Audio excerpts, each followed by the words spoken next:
232. Wait, I'm offsides. Oh my God. Hey, what's up? It's Zach from MNF, and today I get to speak with Erik Bartell. He is such a cool dude, but he's also somebody with a lot of experience in fitness and health and wellness, including his current job at Bravo Sierra, a men's grooming company, which does a lot for military veterans, and we discuss his purpose and his journey, and I had a great time speaking with Erik. Enjoy. Today's show is generously sponsored by GNC. From the #1 selling lit pre-workout to the game-changing Burn MF, Beyond Raw formulas are made to make a real difference. And with the explosive flavors like Jolly Rancher watermelon and green apple, gummy worm and iced tea lemonade, you'll keep coming back for more. So get to GNC or GNC.com and go beyond the fire with Beyond Raw. You've been in magazines before. You've been in a bunch of them. I've seen you in Muscle Fitness, Men's Health, Men's Fitness, Men's Journal, probably. But, you know, we wanted to do something different and tell your story, which I was happy to do because I get it. I've seen you work out. You do lots of working out. You even do live workouts on Muscles Instagram. And, you know, you can do a push-up and a burpee and lots of curls and presses. But, like, I don't know. I feel like what makes you different is your story, right? So I wanted to tell it. I just didn't want to just say like, hey, here's Erik Bartell telling you how to, you know, get out there and sweat.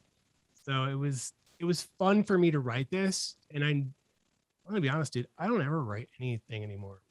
So there was 3 things I wrote in this issue, and it was your story, my buddy Don, and Strauss Zelnick, who you know.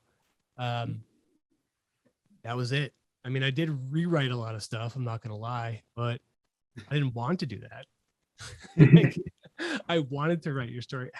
But is it, you know, look, I do a lot of interviews. I don't get interviewed a lot because I have nothing to say.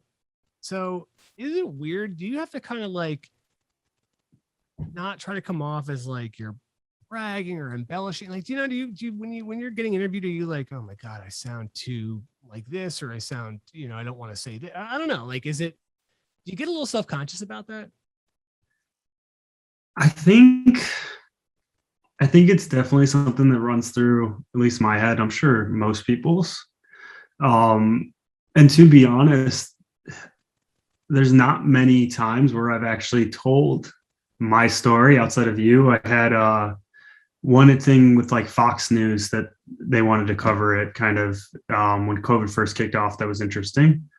But outside of that, that's also kind of why I love you, but you're looking for something more than just reps and sets. And that's usually what the interview consists of. It's more of like, why are we doing it this way? Why is this the methodology, and how many reps should I do?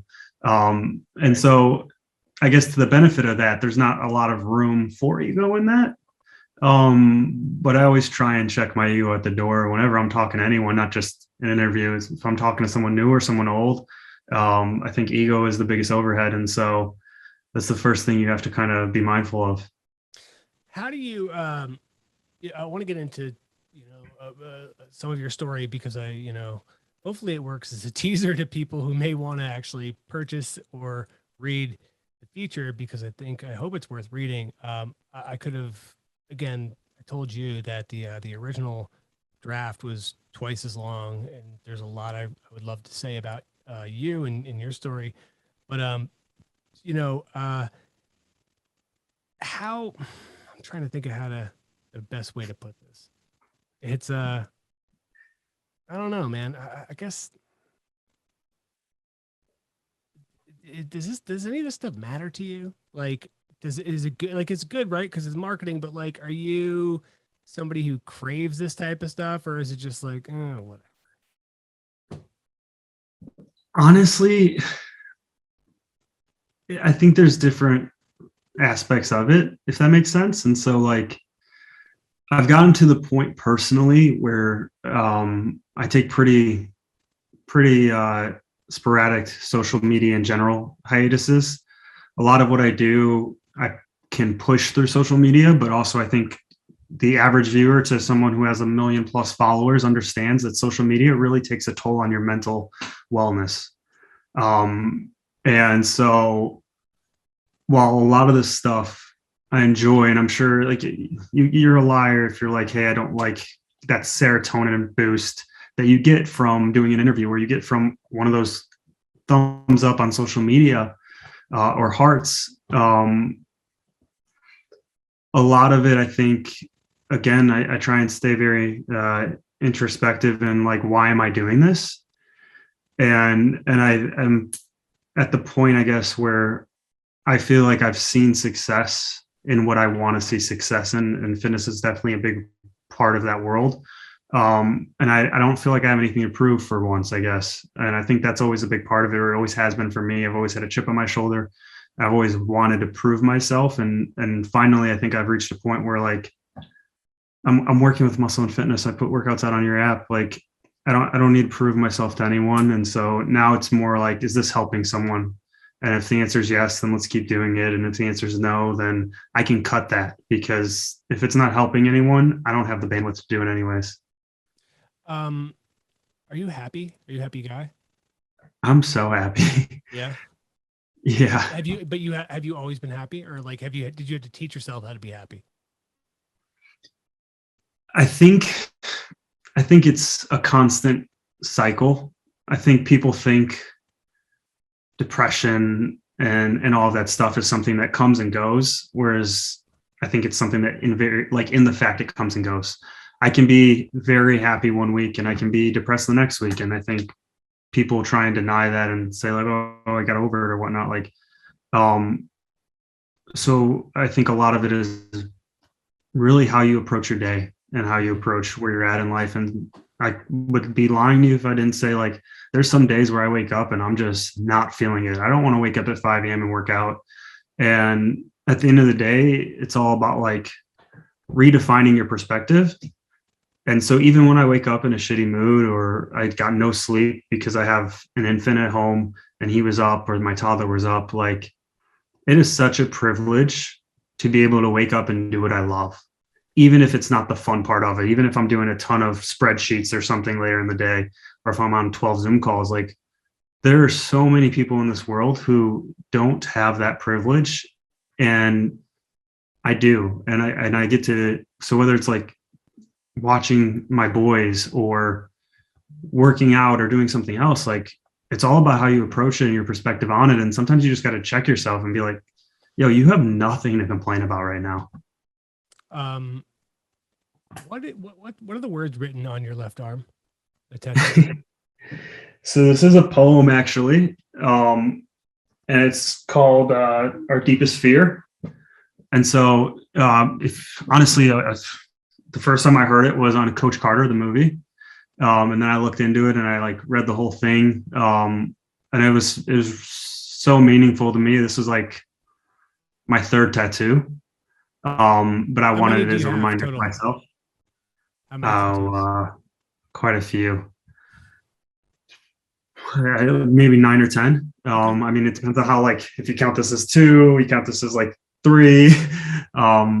But this was my third one, and I think I was like 20 when I got it, and I was like, I mean, you obviously know a little bit more about my upbringing, but Coach Carter was like a movie that spoke to me, and it was all about like my deepest fear is that of my power within is really what the whole poem is about. My deepest fear is that I'm powerful, and not that, you know, I'm just hiding my light and not sharing that with others.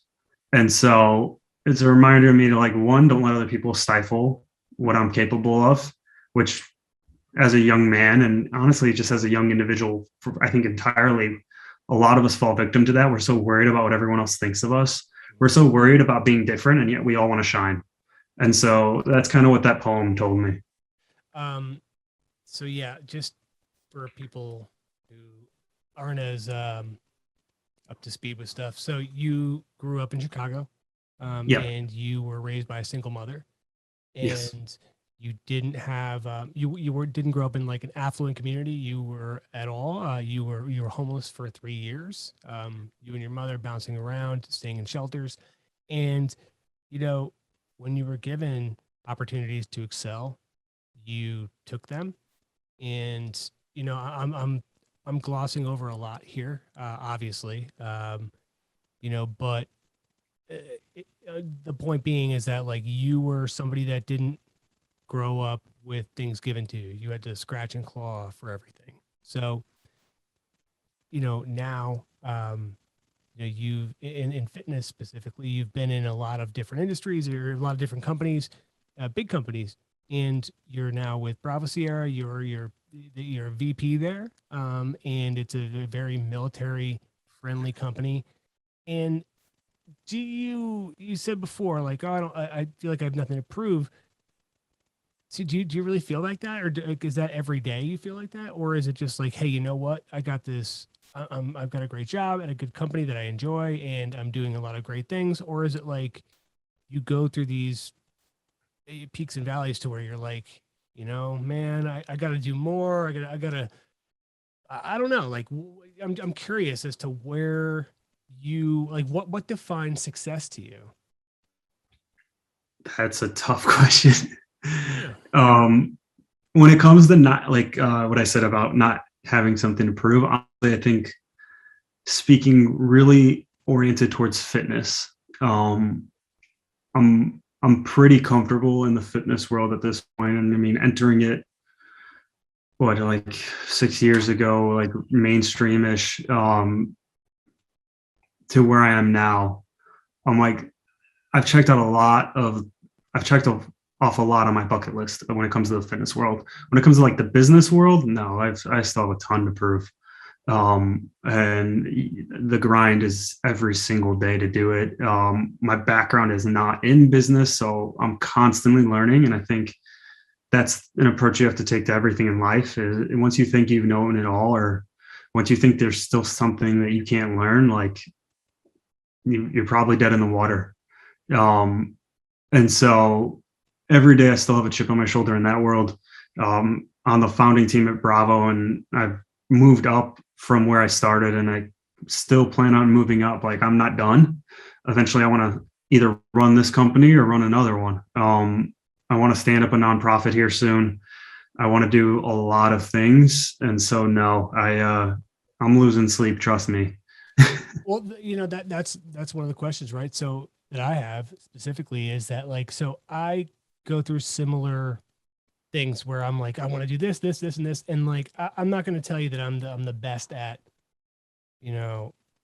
dividing my time up or doing things like, or planning things to where I'm getting things done consistently. How do you do it? How do you get to that point to where you feel content that you're building toward these things? Because I come up with a million different ideas, and the ones I don't pursue are the ones I focus on. And those are the ones that drag me down, even if I'm not even into them. So I'm just curious as to how you stay up, you stay motivated, you stay moving forward. I'm curious. And I also want to say that like, adding on to your background, like Erik was also a soldier. He was deployed to Afghanistan. He's been, he was leading a platoon. So he's not a guy that just like wakes up and does fitness. He's a guy that has chops to do these things. And this is why not only do I just I love talking to you. You know that. I tell you that when we're not recording, which is we've never Most of the recorded time. anything. Yeah, we've never recorded anything. This is the first time. And I really enjoy talking to you. And I probably open up to you more than I think most other people, because I don't know, I connect with you really well. And I'm curious. This is something that I'm trying to do myself. You have 2 kids. I have 2 kids. I want to do the best for them. But how do you do it? How do you divide and conquer? Dude, first off, I think you and I love talking to each other because we're cut from the same cloth. We have that same metal. And so, yeah, I'm glad we're finally recording one of these because we've had some really good conversations. And I think that is something I've got better with over time. And I mean, I'm a very big list guy. I write everything down. I'm a big whiteboard guy. I write everything down. At the beginning of every year, me and my wife pull out our dream board, or whatever you want to call it, and we had our goals for the year, and we check off what we actually accomplished, and we set new goals for next year. And or we regurgitate and say, hey, we're going to try this one again this year. Like stuff like that is long term. But day to day, I try and nest tasks. And so like if it's work related, we work through either Trello or Asana, which is like project management systems. And I always have a top list. This is getting pretty tactical, but I have a top list that says this is what we're trying to accomplish, whether it's this year or this quarter. And then everything for my team is nested in that top list, including myself. And so if I have a task due at the end of the month and it doesn't have a purpose that serves those top 6 goals, then it's not a priority. And so I also kind of measure my life that way. If I'm trying to launch my app, start a nonprofit, do some side consulting, and then also have a full-time job and a half, like everything I'm doing day in and day out needs to fall under one of those buckets. And so I have streams of thought and streams of work, and everything goes up to one of those. And if it doesn't, then it's kind of just superfluous, and it doesn't have a purpose. It's fun, and there's definitely room for fun, but I'm trying to, like you said, I'm trying to divide and conquer, and so I don't have a lot of free time in the day, and so lists and schedules kind of run what I do.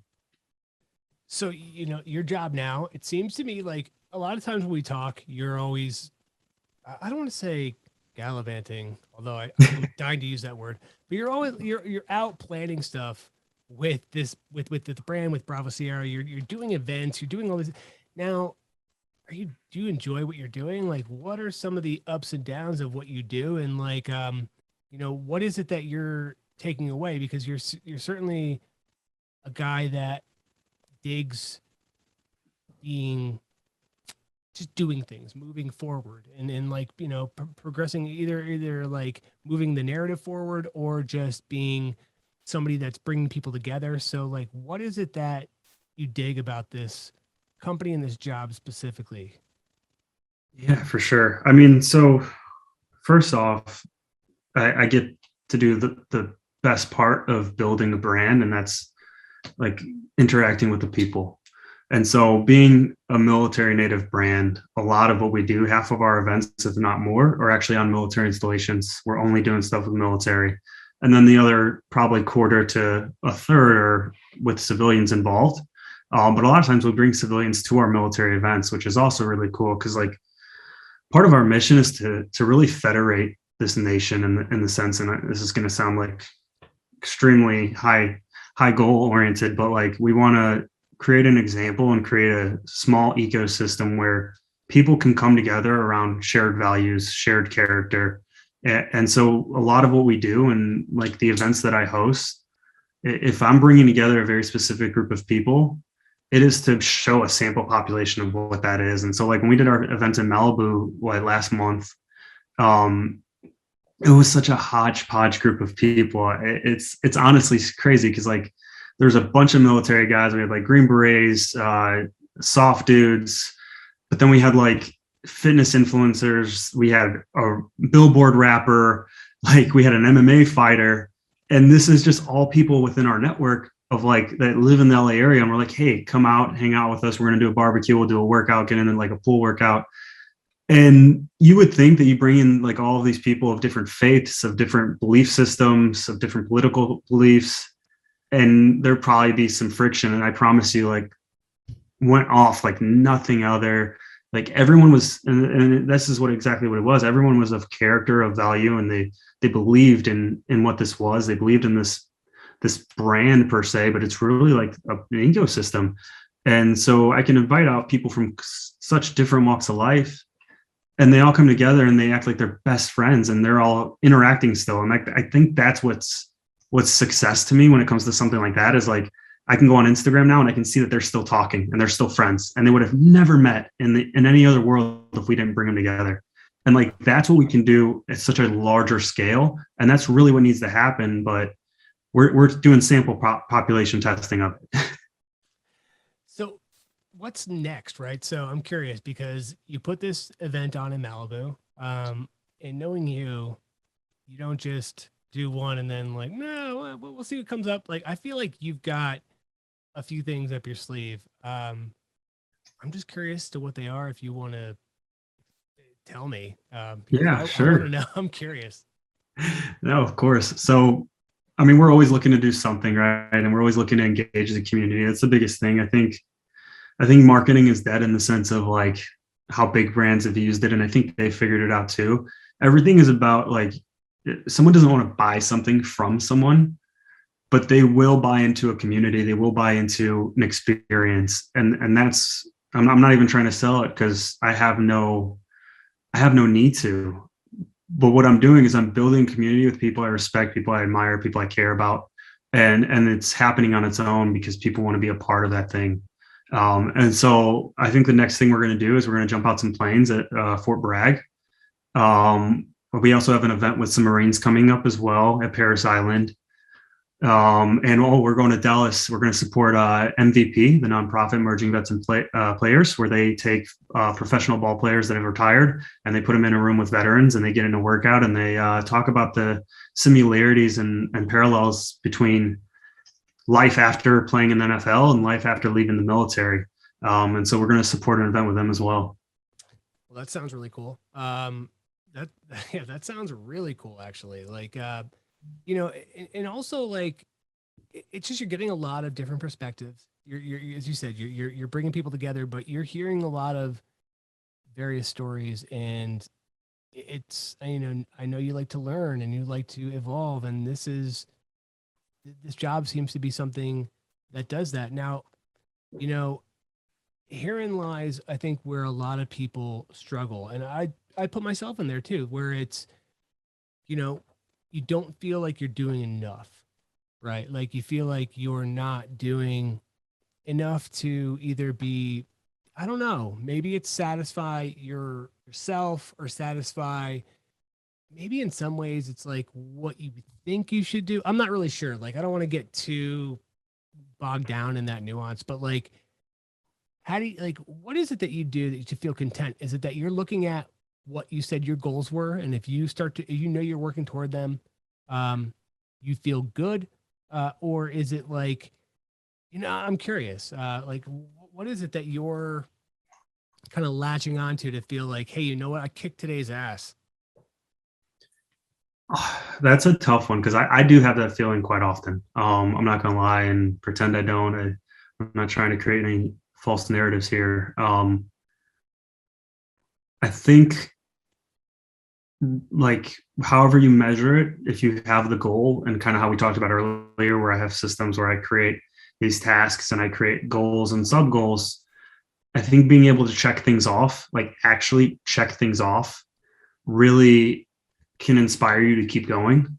I also, referring back to kind of like the purpose and how close I am or how far I am. One of the bigger things too this year that I've figured out I is just bringing people in to help, building kind of teams around you. A lot of the stuff that I started off trying to set out for as goals was like accomplishing this or accomplishing that. But especially if you have multiple things, if you're not just working in one lane and you're like, I want to do this, but you're like, I want to do these 5 things, like, share the love in that sense. And so like for my app per se, I've brought in people to help me, people who help me with building out the programs, and we worked on them together, but I'm not spending 90% of my time on it.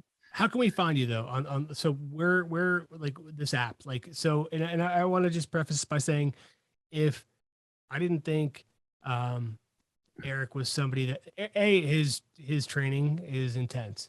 He's been doing stuff on Muscle and Fitness for us for a long time, and it's usually once a week or twice a week. I'm sorry, and so I would suggest, if you're somebody that wants to be pushed, check out whatever he's going to tell us now where this is, because I dig it, and I'm a guy that I don't care about apps. I don't care about other people's training, but I don't know. Maybe it's because I just enjoy you. I dig you. I like you. I like your personality. And like, I'm also willing to, I'm somebody that's like, I do like doing group classes. We'll say, like, I like taking direction from somebody that's, that can command the audience. And you're one of the handful of people that I follow, where I'm like, I turn to and look to. So where is this mysterious site or handle or I appreciate that. It's actually not up yet. we're getting towards the end of the tunnel here. So it's going to launch right now, I think, November. And we're kind of planning actually, and I might have to have you dub this out if I'm not allowed to say it, but we're working on a partnership to launch it with GNC, the first workout. And so one of the workouts is going to be train like a soldier. This is sponsored by GNC. Who knew? Like, you heard it here first. Well, that's why it's serendipitous, right? In the month of November, we're going to do for Veterans Day, train like a soldier. I put together a 4-week program, and you get it for free if you buy a Bravo Sierra product. So that's pretty perfect. Bam, drop that. Otherwise, it'll be available on my website. I gotta drop this down to 32 reference. Okay. Oops, sorry. I sent that to you. Okay, no, but that's you know, that's I'm glad that you did plug that. Hopefully we can use it. But like, you know, did you ever expect to be here doing this type? Is this what you like expected to be doing? Like, and again, like you're good at it. So that's cool. But like, were you like, all right, I'm gonna be a fucking internet. I'm gonna be in the trainer after the army. I'm gonna be and then deployed. I'm coming home and I'm gonna start to curate a huge following. And I'm gonna be, you know, like I feel like that's not what happened. I feel like you're somebody that's just driven and personable and is talented and just kind of is okay, like understanding and feeling out what you want to do. Like if you didn't like this, you wouldn't do it because you wouldn't be happy. Why do it? Right. So you dig it. So, but like, is this what you expected to do? What did you expect to do? So you get out of the army after you, so I know you were deployed and then you got back and then you were injured. You were for a year, you were still with your platoon. You're injured.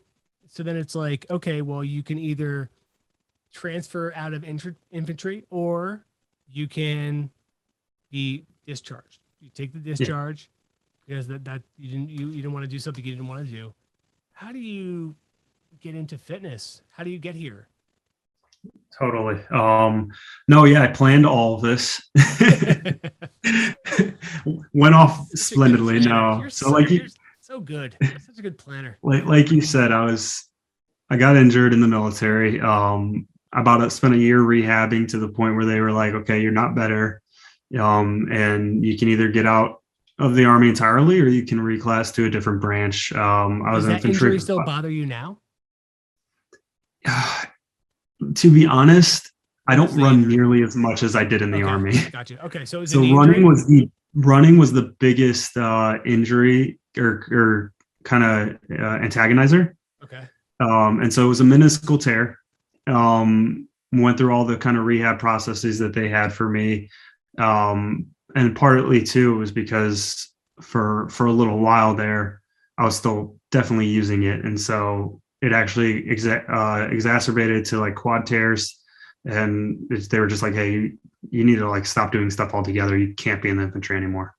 And so that's the point where I kind of told you, but I was like, listen, like I've accomplished pretty much everything I wanted to do before I joined the military. And I think I'm ready for the next chapter of my life. And so that's when I was like, let's have a break. And I was telling someone this the other day, but as I was like, kind of like, okay, I'm getting out of the army. I need to figure out what I'm going to do next. When I was in high school, I loved psychology. I graduated with a psychology degree in college. I'm like, I'll go back and get my PhD maybe and try and do clinicals or something in psychology. I opened the GRE book for like a whole hour and was like, holy cow, this is tough. Out of my comfort zone, was not ready to like spend 8 hours a day studying for the GRE.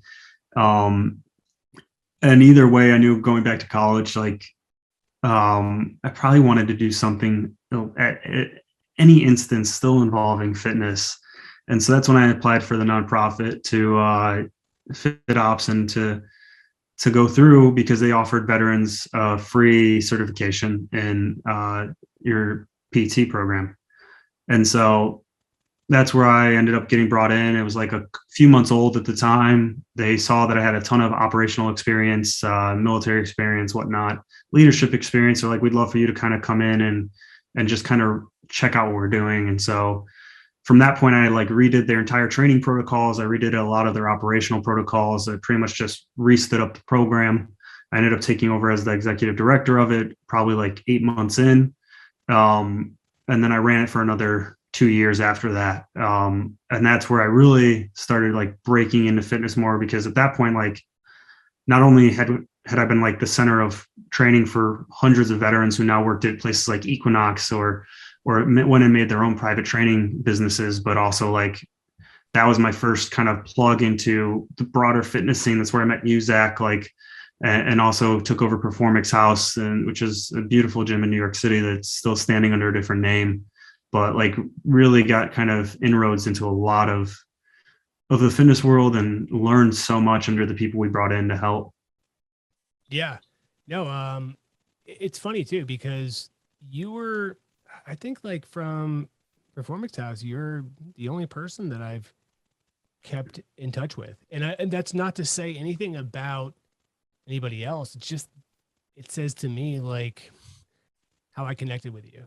I remember when we were training, and I don't know, like I was there one day and you were like, you want to train? And I'm like, yeah, no one asks me to train with them. And it was just cool. It was fun. And it was, I dug it. And it says a lot about you to me. Like the fact that like, because normally I swear I'm just like, no, I'm good. Like I'll retreat and I'll just go do something else. But I was like, something in me was like, yeah, man, let's do it. I'll do It was a good session too. I still remember it. It was a great time. It was fun. Yeah, man. And, so, okay. So you were in New York City and you were living here, and you didn't love living in New York, right? Listen, I mean, me and my wife moved to New York when she was 7 months pregnant with our first boy, Oy. at the request of the company to come turn this place around. Like they built this beautiful gym and they had no clue how to run it, and no disrespect to them, but they were in supplement business, not the gym business. And so coming in and really just trying to bring leadership to a place that was like herding cats. Yeah. And we did. I mean, it was such a strong community that we built in there, and trainers that all had their own very unique and distinct businesses put on our shirt because it was something that they could believe in. Yeah.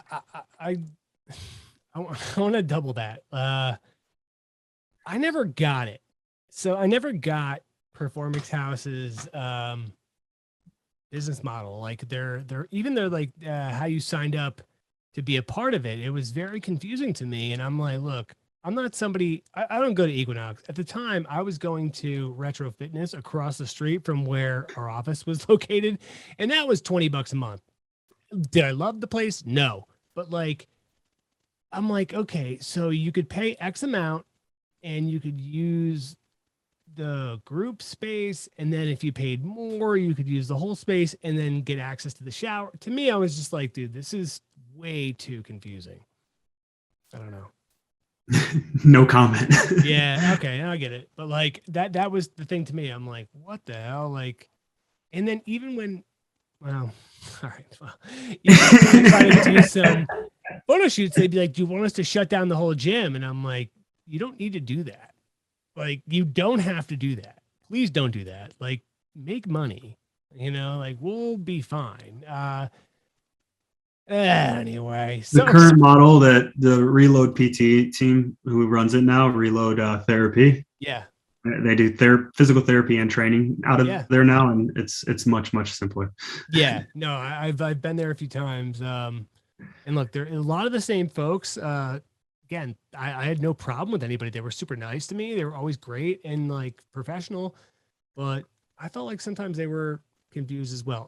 So anyway, like after that, you get picked up by Spartan, and you help them create DecaFit, which I think they still are continuing with. DecaFit, I think, is doing pretty well. It looks pretty challenging. I like a lot of people I know that are into Spartan races. They don't want to get dirty. They don't want to get wet. they see this and it's a big challenge. It's indoors and it's 10 events and it's looks really difficult. What was your responsibility? What was your job in that? So they were standing up DecaFit, and if you're familiar at all with Joe DeSena, which I know you are, Zach, but he has an idea and it's make it happen. And that was what DecaFit was, right? So when I was first brought into Spartan, I was consulting on a different operational level at different levels of other stuff, including for their training program and stuff like that. And then all of a sudden they're like, "Hey, we're doing this thing DecaFit. It needs to be done next month. Can you pivot?" And so I started helping out over there. I was one of their first athletes. There was like 3 of us right off the bat. A lot of it, I'm telling you, is not on my shoulders. It was on a guy named Jared Cogswell, who's still there, and him and his partner were working day and night making this thing happen. It was a split kind of reaction, partly into like, how can we make an indoor event space, and then also we know High Rocks is potentially coming this direction. How do we not let them monopolize this whole kind of entity that is going to be indoor athletics? Right. And it's really brilliant how they did it. And it's also very brilliant. I mean, just that they pulled it off, but also how they've transitioned through COVID and how they've transitioned into multiple kind of streams of fitness from that one initial DecaFit model. But it's exactly like you described it. Like, people don't want to get dirty all the time. People don't want to have to deal with elements.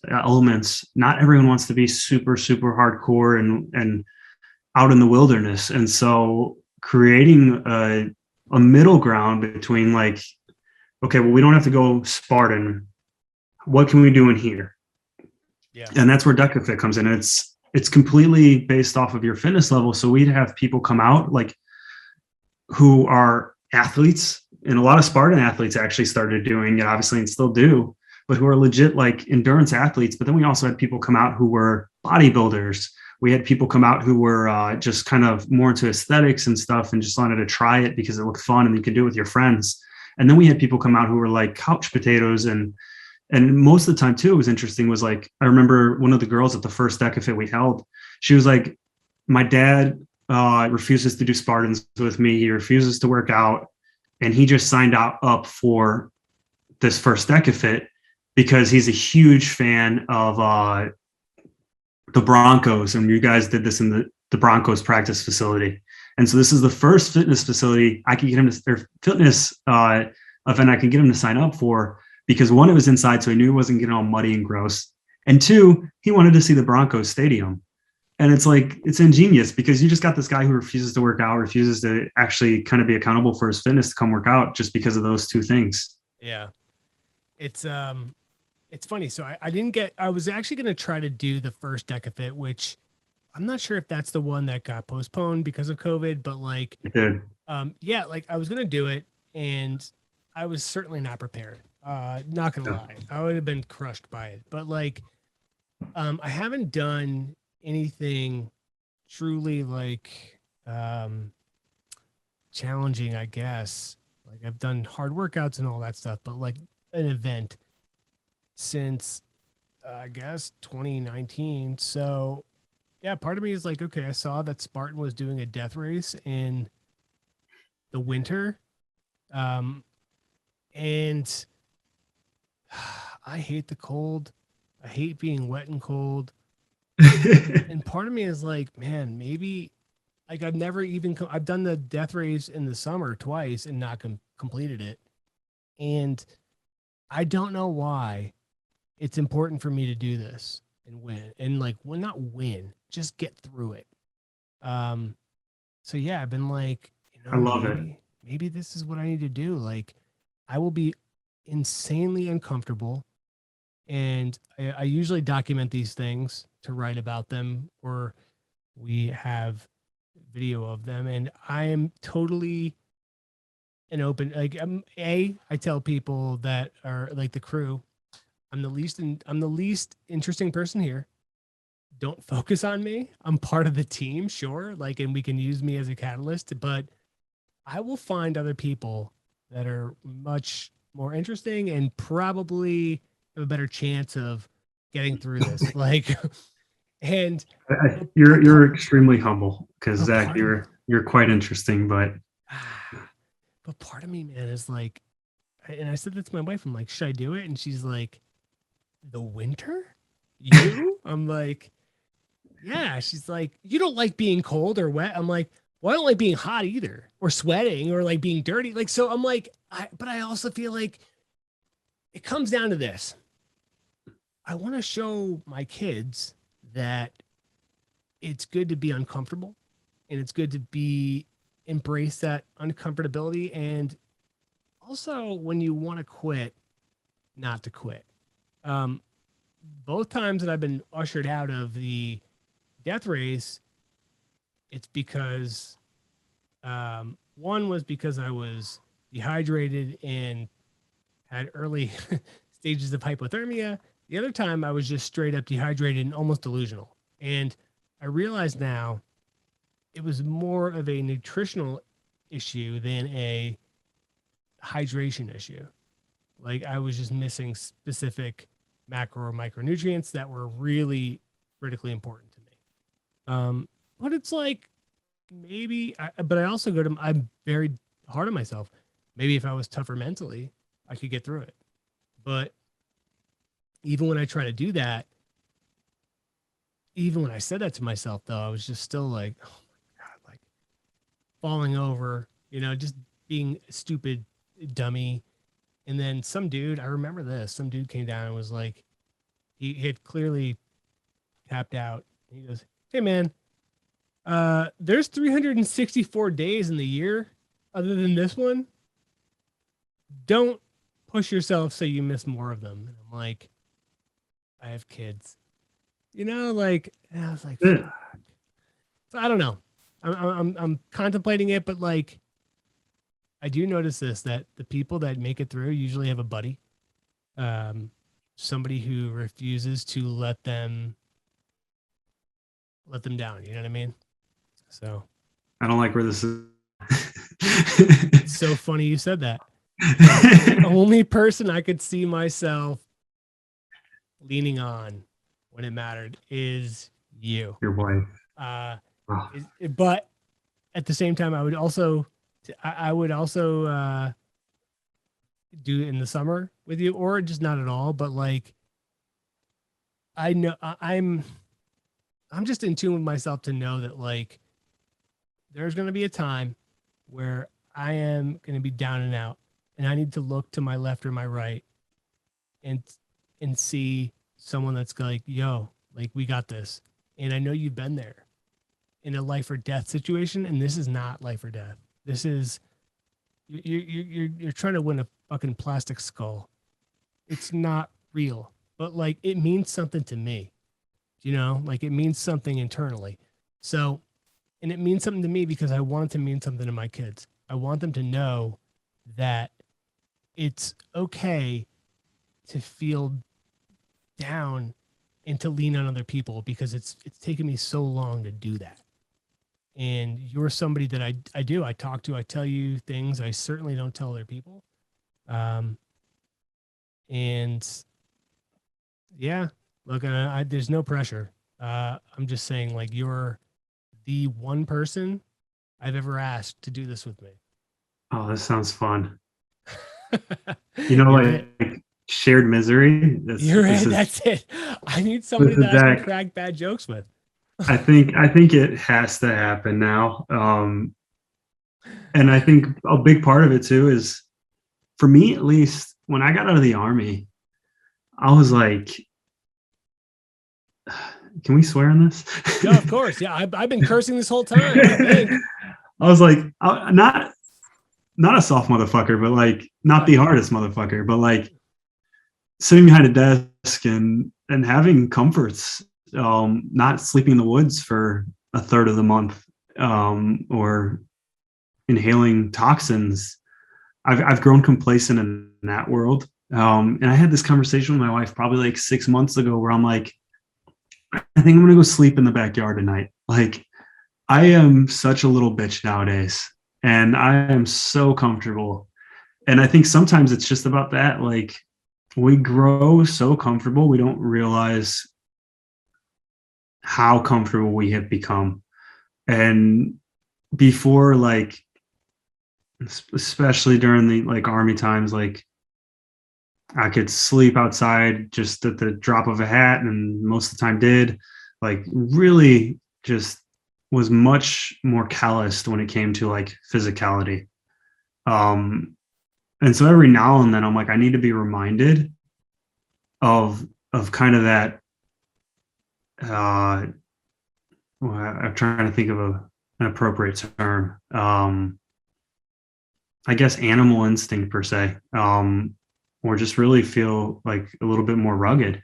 And sometimes fitness is the answer, especially stuff like this. And again, like you said, like it doesn't even matter, and it wouldn't matter to me as far as like if we finished, because at the end of the day, we're both fathers and we can't take a week off to recover, or a day off in the hospital, but more so just to like push ourselves to the point where we know, okay, like that was way outside our comfort zone, and that was amazing. Yeah, and that's ultimately what it is. Like the first time I did one, I'd only done 5 Spartan races before. Like I had no business being there. The second time, I was probably even less prepared because I had a kid. Or, well, my wife had the kid. I didn't. I don't have a uterus or like a womb or like all that stuff, or vagina. But you know all that stuff. But yeah, like I was more. I was just. It mattered more to me to be with my wife and child than to run around with a sandbag on my back. Yep. Or like, you know, and like I did it. I did the best I could. But in fact, like I went in the second time, like happier and okay with not finishing because I was like, you know what? My kid, I get to go see my kid.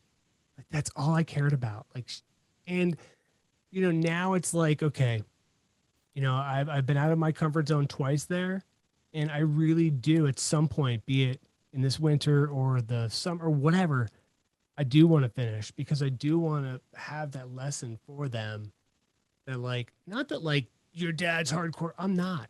I never said that I was. I'm not. I'm a softie. You know, I'll cry in movies. I cried books, all that stuff. Like, but I just want to show them like, don't be afraid to go fail. Who cares? Do it. Yeah. Get out there. And if you make it good, if you don't, so what?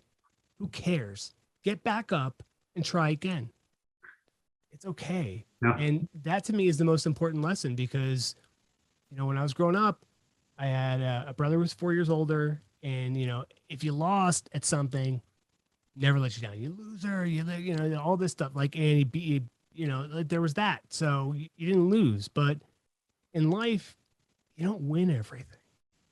You know, so you have to learn that. Like, it's okay as long as you did the best you could. And if you can learn and evolve afterward, fantastic.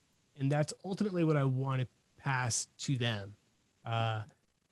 Whatever they do. Like, look, I hope they both are captains of the debate team or chess team or whatever team that doesn't involve like hurting their bodies, like using their minds and just understanding how to navigate humanity and people. But that may not be the case. And the truth is, like, you know, look at baseball, man. Like, you get up there, you don't get a hit every time. You get a hit not even a quarter of the time. Like, you get a hit if you're lucky. Like, you know what, 1 out of, I don't even know. Look, I'm not very good at math.